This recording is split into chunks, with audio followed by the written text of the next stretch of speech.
नमस्कार दोस्तों, मैं हूं विवेक और आप देख रहे हैं विवेक.फन lover. Welcome back to my channel.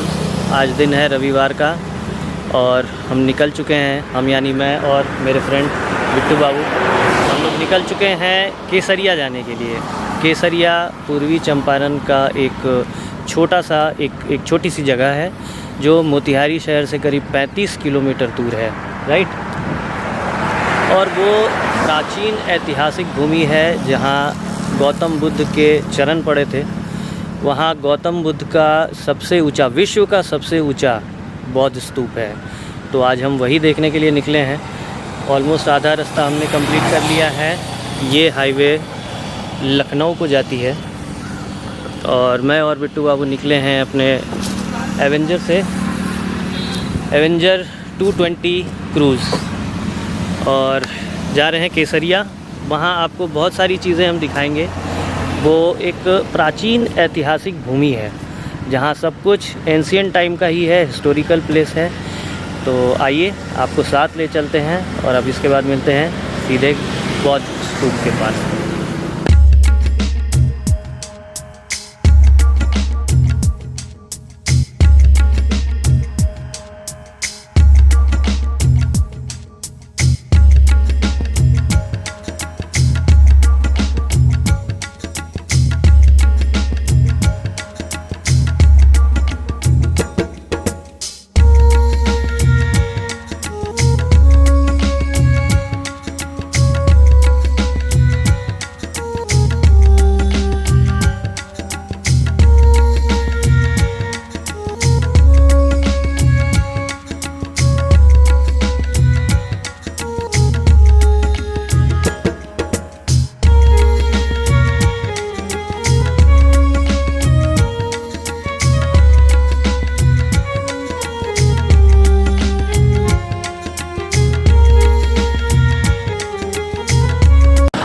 तो हम लोग पहुंच चुके हैं विश्व के इस प्राचीन ऐतिहासिक बौद्ध स्तूप पे, जो ठीक मेरे पीछे वहाँ आपको दिखाई दे रही है।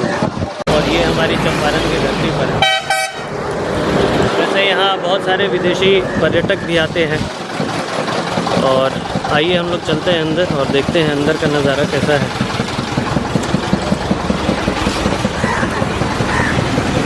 गेट यहाँ है मगर आने जाने का रास्ता कुछ इस तरफ से है।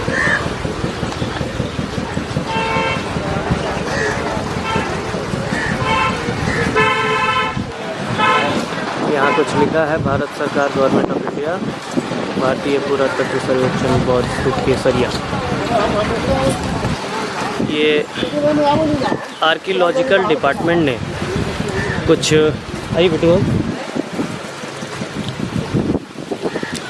1985 से इसकी खोज शुरू हुई थी और ये खोज होते होते कुछ मुझे लगता है 1998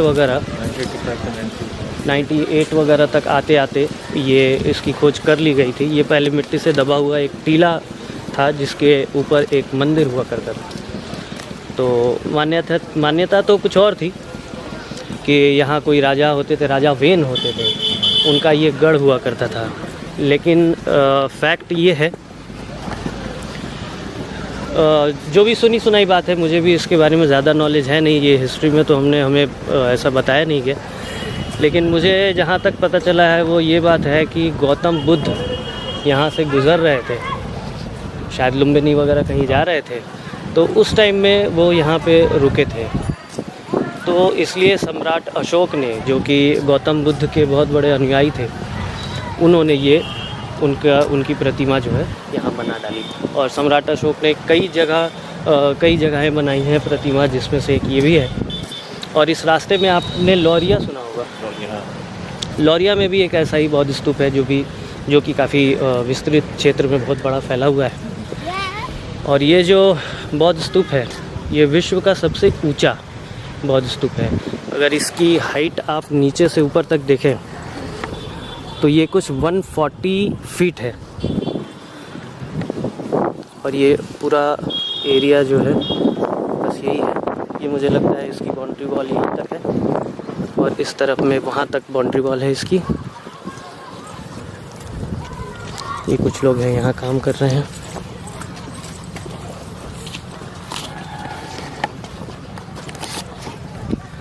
आप पहले कभी नहीं आ पाए बिट्टू बाबू? First time. आपको पता था कि चंपारण की धरती पर ऐतिहासिक चीज़ें हैं? पता तो था, नॉलेज था, मगर कभी अच्छा बुक्स में पढ़े थे? हाँ, बुक्स में ये है, सब मैगजीन में, न्यूज़ में। हाँ, मैगजीन और न्यूज़ में, इंटरनेट पे मैंने इसके बारे में बहुत देखा था। बहुत ये वो आते हैं, लेकिन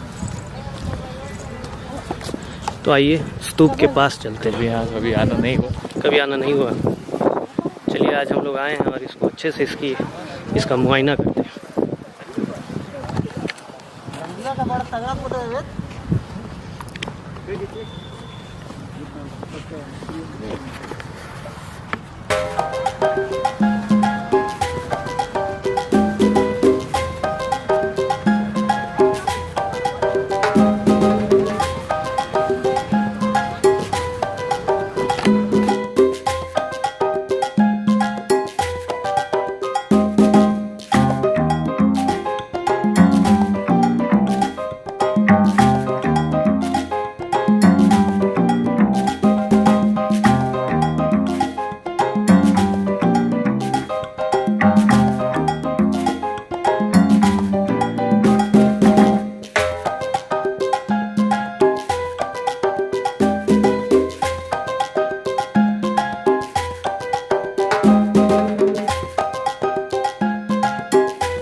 एक पूरा राउंड लेकर के हम लोग आके इस पेड़ के नीचे बैठे हैं। कौन सा पेड़ है ये बिट्टू बाबू? बरगद। बरगद का पेड़ है और इस बरगद के पेड़ के नीचे हम लोग बैठे हैं। बहुत शांति महसूस हो रही है यहाँ पे। इनर पीस की तलाश में लोग यहाँ आते होंगे और वही उसकी अनुभूति मुझे हो रही है, वो फीलिंग्स मुझे आ रही है। बहुत शांति है यहाँ, बहुत पीस है, सिवाय कुछ लोगों के और चिड़िया की आवाज़ की। बाकी यहाँ कोई शोरगुल नहीं है, कोई हल्ला गुल्ला नहीं है। कैसा रहा बिट्टू बाबू यहाँ का एक्सपीरियंस? बहुत बढ़िया। कुछ उम्दा चीज़ हमने आज देखा है, बेहतरीन चीज़। ऐतिहासिक धरोहर है, हिस्टोरिकल प्लेस है। और सच सही कहते हैं आप कि चंपारण की धरती पर इतना सब कुछ हिस्टोरिकल है, इतना सब कुछ ऐतिहासिक है, तो हमें इसकी कद्र करनी चाहिए, इज़्ज़त करनी चाहिए। प्राउडफुल फील होता है कि भाई चंपारण में पैदा हुए हैं, यहाँ बहुत कुछ है ऐसा देखने लायक। इसी रास्ते पे आपको मिलेगा ये केसरिया हो गया, आपको लौरिया और नंदनगढ़, ये सब आपको मिलेगा। हर जगह आपको गौतम बुद्ध के स्तूप मिलेंगे और सम्राट अशोक का स्तंभ भी मिलेगा वहाँ। लौरिया में सिंगल यानी एक मुंह वाला जो शेर होता है, सिर्फ एक शेर वहाँ पे है और वो अशोक स्तंभ है। तो कभी फुर्सत मिली तो हम लोग वहाँ भी चलेंगे, वहाँ भी देखेंगे कैसा क्या है।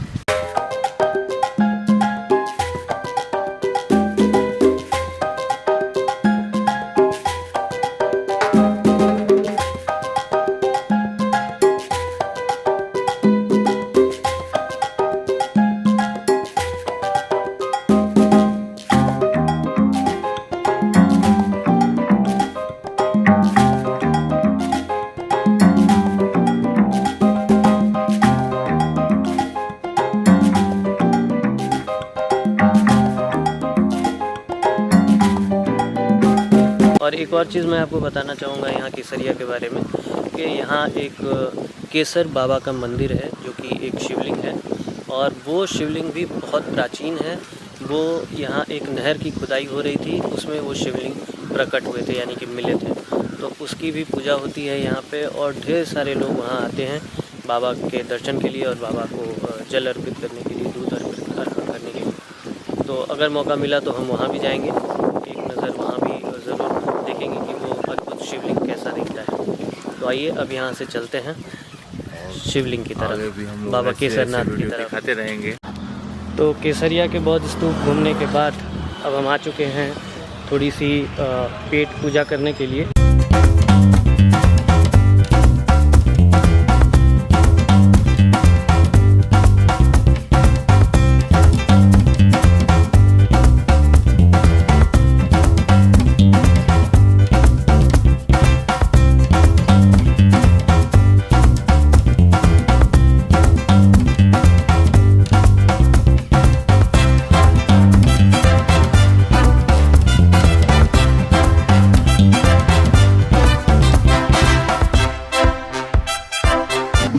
ये है दोस्तों मुख्य मार्ग केसर बाबा के यहाँ आने के लिए, और ये है सामने उनकी मंदिर। तो आइए हम आपको मंदिर तक जाने का रास्ता दिखाते हैं।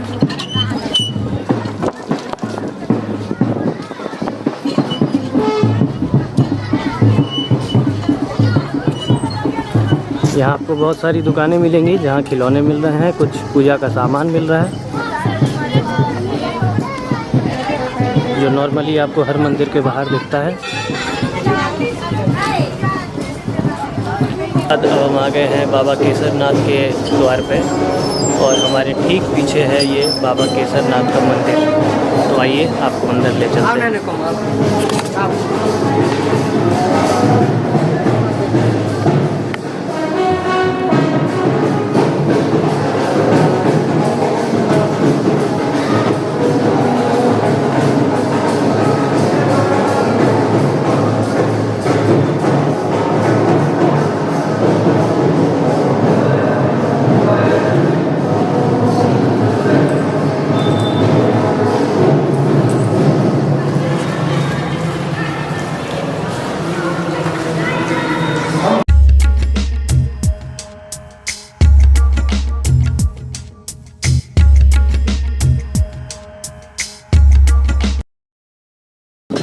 तो हम लोग आ पहुँचे हैं अपने मोटरसाइकिल के पास। दर्शन हमने कर लिया, पूजा हम नहीं कर पाए क्योंकि हम खाना खा के आए थे, और खाना हमने इसलिए खा लिया क्योंकि बहुत ज़ोरों की भूख लगी थी। स्तूप के पास थोड़ा ज़्यादा ही बैठ गए, थोड़ी ज़्यादा देर वहाँ हम स्पेंड कर दिए। तो अब यहाँ से चलते हैं हम लोग घर के लिए, और सीधा मिलते हैं आपको घर पे। थोड़े बहुत 360 व्यूज़ आपको मैं अपने GoPro Hero Max के थ्रू दिखाऊँगा। चलिए मिलते हैं घर पे।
केसरिया का एक छोटा सा टूर हमारा यहीं समाप्त होता है। हम पहुंच चुके हैं अपने घर। बिट्टू बाबू ने बहुत साथ दिया हमारा और बहुत सारी जानकारी भी दी। तो बिट्टू बाबू फिर नेक्स्ट वीडियो कहाँ का सोचा जाए? चलिए फिर नेक्स्ट रहेगा, बिल्कुल सरप्राइज रहेगा, ये सरप्राइज़ रहेगा। और फिर मिलते हैं फिर किसी ऐसे ही वीडियो में। तब तक के लिए bye bye, take care. Video अगर अच्छी लगी हो तो लाइक करें, चैनल को सब्सक्राइब करें और अगर अपने दोस्तों के साथ शेयर कर सकते हैं तो शेयर करें। Thank you.